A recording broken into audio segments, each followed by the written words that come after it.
नमस्कार दोस्तों। भारतीय राजनीति के अंदर एक बहुत ही जबरदस्त घटनाक्रम घटने वाला है दोस्तों।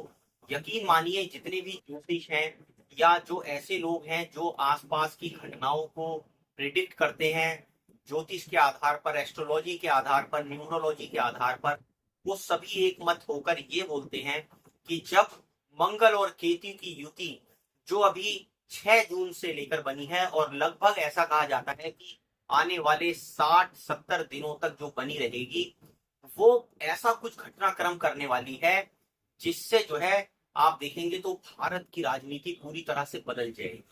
अब दोस्तों, ये मंगल और केतु की युति क्या मैजिक करने वाली है, आप इसको समझिए दोस्तों। क्योंकि भारत की जो कुंडली है वो वृषभ राशि की है और वृषभ राशि जो है वो शुक्र की राशि है। और अगर आप देखेंगे तो ये जो युति बनती है इस समय मंगल और केतु की, ये बनती है 5वीं राशि में, जिसको सिंह राशि बोला जाता है।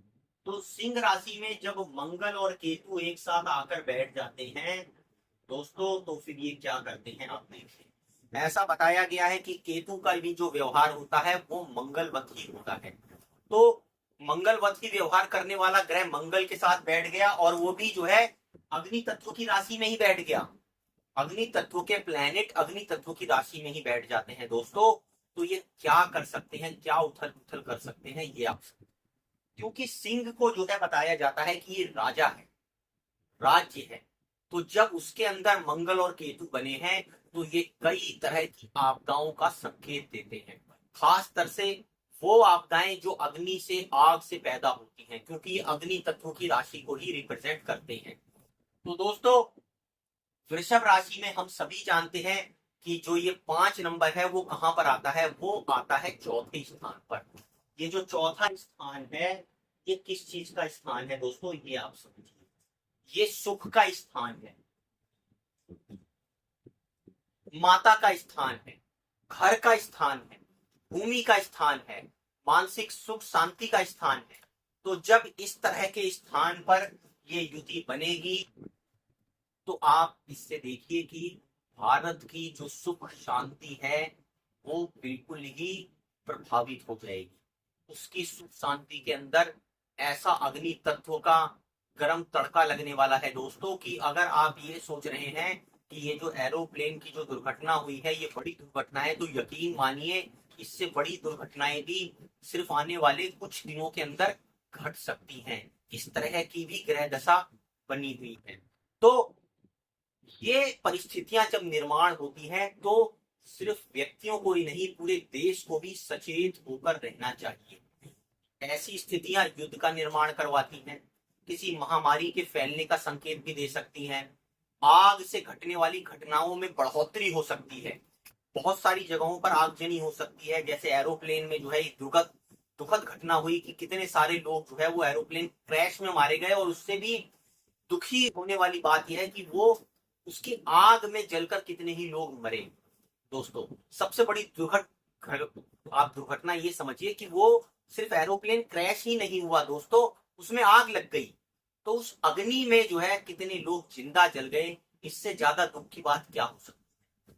तो इस तरह के जब इफेक्ट आने लग जाए कि अग्नि तत्व से रिलेटेड प्रभाव जब चौथे भाव पे पड़ने लगता है दोस्तों भारत की कुंडली के, तो आप यकीन मान के चलिए जो सुख का स्थान है वो प्रभावित होगा। ये सुख का स्थान कहने का मतलब ये है भूमि, भवन, वाहन और तरह तरह के जो सुख हैं वो चौथे भाव से देखे जाते हैं। तो भारत का ये भाव इफेक्ट हो रहा है। इसमें मंगल और केतु जो है वो आकर बैठ गए हैं, और दूसरी तरफ कमांड संभाली है जो इसके बिल्कुल अपोजिट में आकर बैठे हैं, वो बैठे हैं राहु। तो राहु बैठ गए हैं 10वें भाव में। तो 10वें भाव में जब राहु बैठते हैं तो इसमें अलग अलग तरह की प्रिडिक्शन है दोस्तों। कई बार कहा जाता है कि राहु जिसके 10 में दुनिया उसके बस में। तो ये कितना सच है कितना नहीं है, ये आने वाले 1 साल के अंदर हमें पता चल जाएगा। भारत के कार्य क्षेत्र में, भारत के आप देखिए कि जो वर्क फोर्स है उसके संदर्भ में, भारत का जो व्यापार है उसके संदर्भ में ये अपना कितना जलवा दिखाते हैं, ये कुछ समय में पता चल जाएगा। लेकिन मंगल और केतु की युति जो सुख के स्थान में बनी है, आप यकीन मानिए ये आने वाले समय में इंडिकेट करते हैं बहुत बड़ी दुर्घटनाओं का, भूकंप का, प्राकृतिक आपदाओं का, अत्यधिक वर्षा जैसी या पानी से रिलेटेड भी घटनाएं घट सकती हैं, आप यकीन मान के चलिए। अग्नि तत्व से रिलेटेड भी आगजनी खूब हो सकती है, और महामारी वगैरह के भी चांसेस हैं दोस्तों। युद्ध जैसी परिस्थितियों का भी निर्माण हो सकता है दोस्तों। ऐसे मुश्किल समय में जब ये आने वाले 50-60 दिन जो है वो काफी दुर्घटनाओं को दिखाते हुए दिखते हैं, आपदाओं को दिखाते हुए दिखते हैं, तो हम सभी को सचेत होकर रहना चाहिए।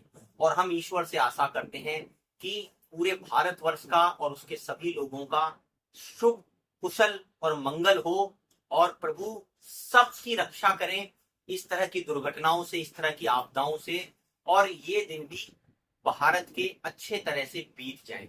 कमेंट कर आप अपनी राय दोस्तों को जरूर दीजिए वीडियो में।